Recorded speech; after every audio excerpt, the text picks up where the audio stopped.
What's up, guys? My name's Andrew. I'm a freelance web designer and developer based in Rochester, New York. I've been working with small businesses for about 4 years now, helping them build websites. But I just wanted to take a little time off today to talk about my experience so far as a freelancer. Um, how I went from point A to point B in my freelance career, starting out as someone who was just hacking together WordPress themes for $20 an hour to where I am now, which is charging $75 an hour, building fully custom websites from scratch and getting to do my own design and coding and getting to work with some really cool clients and technologies. So I remember when I started out as a freelancer, I was a little bit overwhelmed by not really knowing what the timeline looked like in starting a freelance business. So I know that something that was really helpful to me at the time was just listening to stories from other freelancers talking about how they started their business, what were some of the major challenges that they faced, and how they got past them. So that's what I'm hoping to do today in this video, just kind of go over my basic trajectory as a freelancer, and hopefully you guys can take away some tips from this if you're just starting out, or if you're thinking about starting a freelance business, or if you're just trying to grow your freelance business. So without any further ado, let's kind of just jump into it. Let me first just say that I was never someone who liked math and science, so it's a bit of a shock to me that I ended up being a full-time web developer.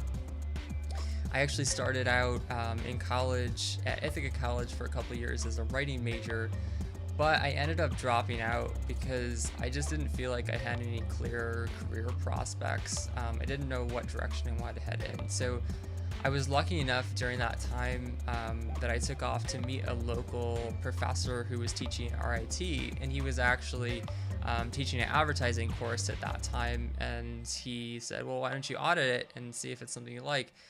And it was pretty interesting to me. I got to do some design and some writing, and it was a little bit creative. So that was all cool. And when it was done, he actually recommended to me that I apply to Syracuse University because they had a fairly well-known advertising program. And so I did. And in retrospect, I only applied to one college, which was maybe not the best idea, but it worked. I got in. And I ended up finishing the last 2 years of my school there as a copywriting and advertising major. Funny enough, while I was there, I took an intro to design course, and there was a day where a web developer came in and was teaching us how to code a basic HTML page, and I hated it.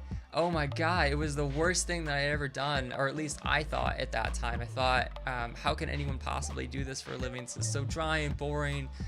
So it's a little bit ironic, and I think the lesson there while I was at school is that I got so focused on writing because I had been a writing major before, and I thought, I've invested all this time, I have to be writing major, that I was kind of just discarding all these other possibilities, design, maybe coding too, that I might have really liked if I had just given them a bit more of a chance.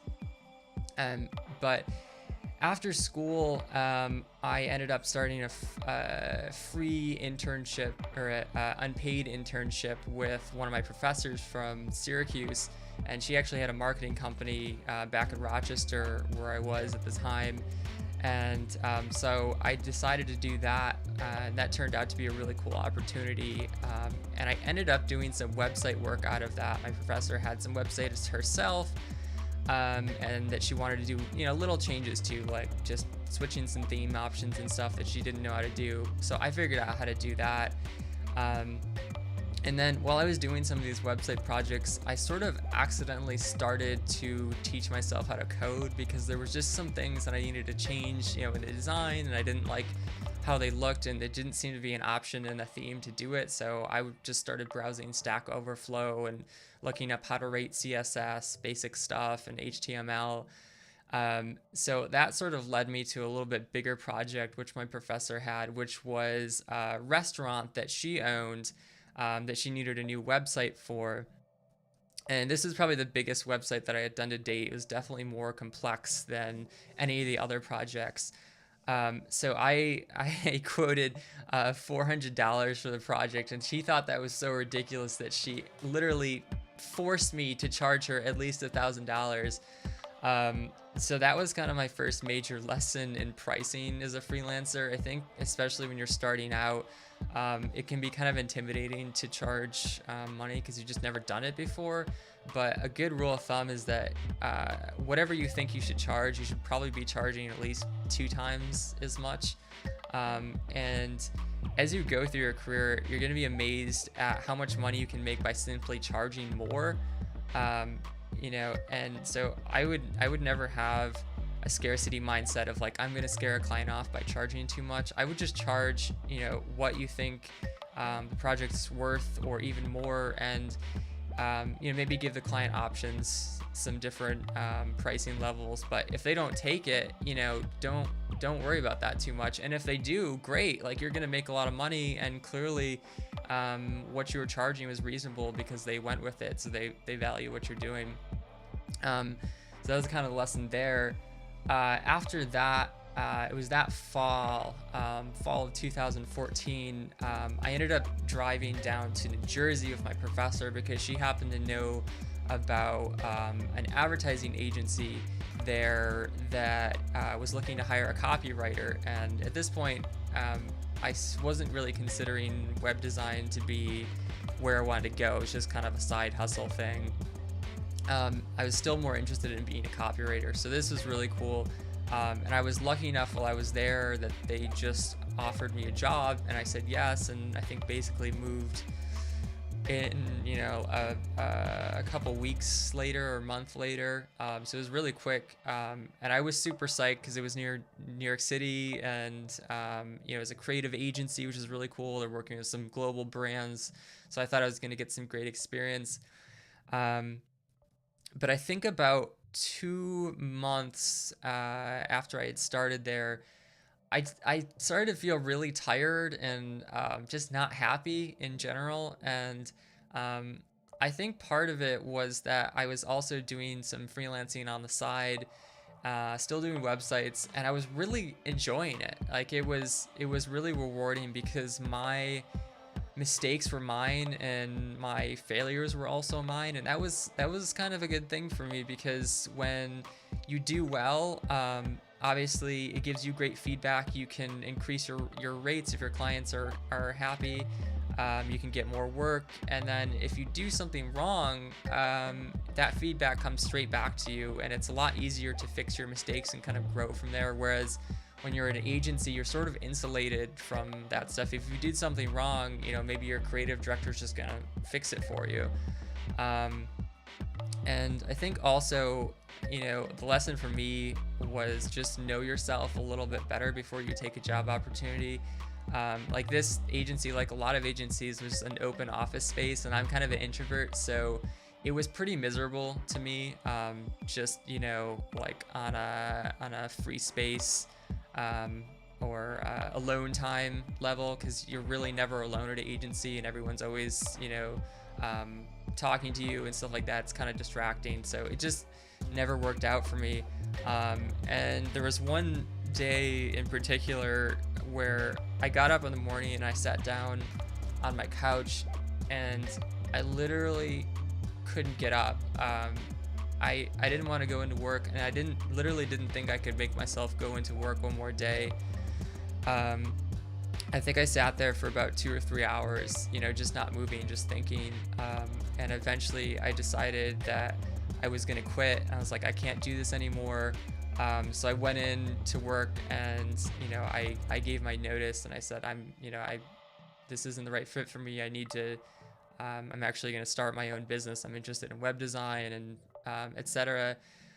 And it felt really great. In the beginning, I, in retrospect, think that I made that decision a little rashly, and I should have waited longer, and I should have had more clients, and a better revenue stream.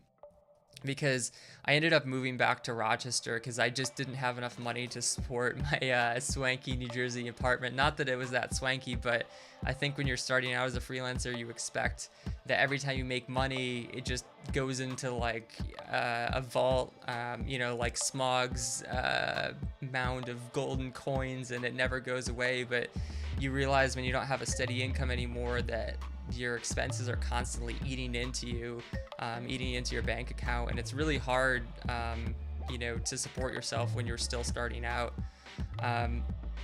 So I did end up moving back home for a while, and that was really helpful because I wasn't as stressed, about finances, and I could focus a little more on just growing my business.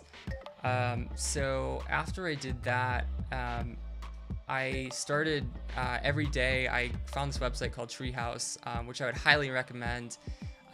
It has courses for web development and a few web design things as well. But what's more important about it is that they have learning tracks. So, for example, if you want to learn about HTML or JavaScript or CSS or whatever, you can just follow a track, and they'll give you a set of videos that you can just go through. They have coding challenges and little quizzes to help you remind yourself about what you're learning. And I think that was huge for me, and I would recommend that anyone find something like that if they're a freelancer. I think you need some sort of plan, some sort of track to help make sure that you're moving in the right direction, and you wake up every day and know that you have a set of things that you're supposed to be doing, because when you start a business, it can be super duper overwhelming, and it's really easy to get lost in sort of the massive list of tasks that you have to do. So that was really big for me. And after I started learning a little more about coding, I actually did my first full custom WordPress site from scratch for a little small church out in Baltimore. And that was probably the hardest thing that I had done to date. I really underestimated how difficult it was going to be to code my own WordPress theme from scratch. And we had kind of a soft deadline for the project, and I was up all day and all night.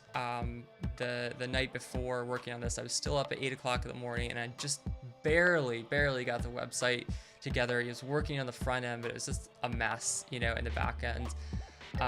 So really the lesson there, a couple of things. First, anytime you do something new, as a freelancer, expect it to be like 4 times or 10 times as hard as you think that it's going to be, because there's so many things that you just don't know about because you've never done it before. And then also, if you get into a situation like this where you're sort of over your head, it's always a good idea to let your client know. Like, if it's not a super hard deadline and you can take some more time, just ask for it. I think being open and honest with your clients will get you a lot farther than, trying to hammer something out just to get it done. I think they're going to respect you a lot more for just being honest. So I would definitely keep that in mind. After that, probably the next big project I did was in the summer of 2016. I had done a website for a company, and the owner came to me again, and she was like, she wanted some illustrations for a book, and she wanted to know if I could do that. And I was doing some illustrations, so I thought, this is kind of cool. I might take this on. Should be fairly easy. It was not easy, and it was probably a really bad idea to take that project on, because at this point I had really stretched myself too thin with the services that I was offering. I was just saying yes to absolutely everything, and it was completely ruining my business, and it was making me absolutely miserable. I did end up finishing the project, but I kind of spoiled my relationship with that client, because there was a week where I just was out of contact, and I just didn't want to talk to anyone. I was so overwhelmed, just feeling really depressed because I had taken on something that I really shouldn't have, and I could literally do it, but I was taking me so much time that it felt like I was going backwards. So that was sort of a wake-up call to me, and probably one of the most important things in my kind of trajectory, because it made me realize that I need to narrow down my services to something really, really simple. So what came out of that was that I decided to be a web designer and developer who only built small business websites, and that was it. And that was really helpful. It sort of felt liberating to say no to a lot of projects that I got after that, or clients requested of me, just to say no because I knew what my range of services was, and I wasn't going to overextend myself anymore. So that was really huge. And probably in the 2 years since then and now, I think some of the major milestones for me are, I was still doing a lot of work with WordPress, but it was sort of becoming more and more cumbersome to me. Like I was trying to do hosting and maintenance, and it was like I felt like I was spending more time than I could possibly charge for, and it was just making me miserable because I could never really finish a project. I was always kind of tied to clients every day, worrying about whether their website would go down or whether they would break something. And I probably wasted a lot of time trying to make all these tools to make WordPress better. And I was charging more. I was making like $65 an hour, but again, I was just kind of unhappy and feeling like I was still doing too much. So probably in the last year and also this summer, I've made some big changes again to my business, and the major one is that I've just moved away from WordPress. And now I'm just building static sites with Gatsby JS, which if you guys don't know what that is, it's a static site generator. It's a little different from WordPress because essentially you have all your data and then you compile pretty much every page you could possibly need on the website, and then it goes into a little package and that gets served.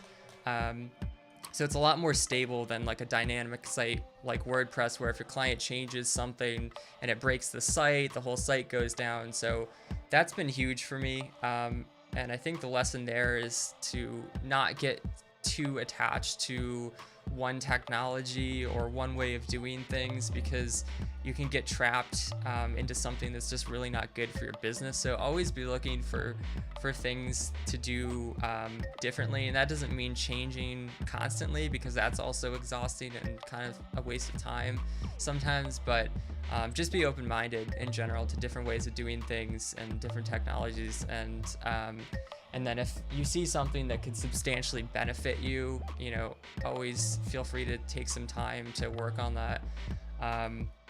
The other huge thing for me was that enabled me to stop writing in PHP, which I absolutely freaking hate. So I'm happy to say I'll probably never write a line of PHP again in my entire life. So just in review, just to kind of sum up some of the stuff that I've talked about, some of the things that I've learned, I think number one would be that if you're going to start a freelance career, you should start it when you don't need the money, and you should make sure that you have a steady flow of income from your clients. You know enough people, you have enough networking connections, and you have enough projects coming up that you can support yourself before you take that leap. Now that said, like I said, sometimes people wait too long and then they never go. So you're just gonna have to make the decision, but I would make sure that you have some money saved up, that you have a list of clients and a solid business strategy before you make that leap. I would also say, if you're younger, if you haven't gone to college yet, I would step back and seriously consider whether you need to go to college. I think, in retrospect, I probably wouldn't have gone to college knowing what I know now, because I basically taught myself to code, and I didn't get any of that from school. I did, meet my advertising professor there, who ended up being kind of a business partner, which was really cool. But I think I could have done that just by, networking a little more locally. And I think the cool thing about teaching yourself is that you can find a path that makes sense for you, for where you want to go, and you can be a lot more creative with kind of the topics that you're going to explore. Whereas if you're at college, they sort of force you to learn a lot of things that may or may not be beneficial to you. And, it's a huge financial debt. So I would say just think about that a little bit more if you haven't gotten to that point yet. So another one would be don't get a blind spot from over attachment. So like when I was in school, I was so attached to writing that I was just ignoring everything else. And I think that sometimes, you can find really surprising career paths for yourself just by being more open-minded, not getting too attached to one specific thing. And, I'm really happy that I kind of stumbled over web development because it's like absolutely perfect for me. And I'm really happy doing what I do. I really love it. And if I hadn't been open-minded at some point, I never would have come across it. So another one, unpaid internship. Those can be really helpful in allowing you to get some really good business experience without the stress of, having your finances and your business reputation on the line. That was really helpful to me. Quoting high if you're uncertain, doubling what you think you should charge, because there's nothing wrong with doing that. If clients think it's too much money, they can go to someone else and you can find more business. There are a million options out there for getting clients. So I would just never ever have a scarcity mindset of I have to get this one client. I would just charge what you think you should charge and let clients make the decision about whether they want to do business with you. So in terms of finding like a full-time job before you go freelance, I would just say, know yourself. I don't think I thought enough about whether I was going to like being in an open office all day and working with these corporate clients where you don't really see any kind of measurable human impact. So I really didn't think about that. And I think I would think a little bit harder before you commit to a full-time job like that, especially if you're moving somewhere, and it's a bigger decision. I would say also follow the 90-10 rule on doing new projects and taking on new stuff. So, for example, that illustration project that I had, I would say 75% of the things that I had to do for that project were new. And I would say for stuff going forward, you always want to be pushing yourself and doing new challenging projects, but I would say you only want like 10% of that project to be something new and challenging, because otherwise it makes it so hard for you to estimate how much time and how much money a project's going to cost you that it leads to you not really making money off of projects and getting stuck in things that you shouldn't have committed to. So I would just kind of do incremental levels of difficulty as you go to each new project, as opposed to just sort of leaping out into blank space, just hoping that you can, pull something through. I would say specifically for web developers, learn GitHub really early, because it's really great for tracking the changes that you make to projects. It's sort of like when you were in high school and you were working on like an essay in Microsoft Word, and then you accidentally forgot to save and then it deleted everything. So GitHub is really good for that if you're a web developer. And then finally, finding your niche and getting your services down to a level of simplicity that you can actually deal with.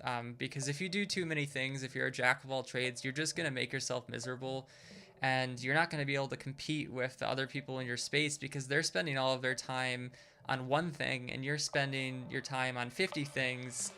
So you can't possibly be better than your competitors at those things. So I would just say, make your services really simple, and don't overstretch yourself. And I think that's all that I have right now. I hope that this video was helpful, and if you did like it, leave a comment below. If you have any feedback, this is my first video that I recorded, so let me know about that. If you have any questions, let me know about those too, and I'll try to answer them as best I can. And until then, keep freelancing. Peace.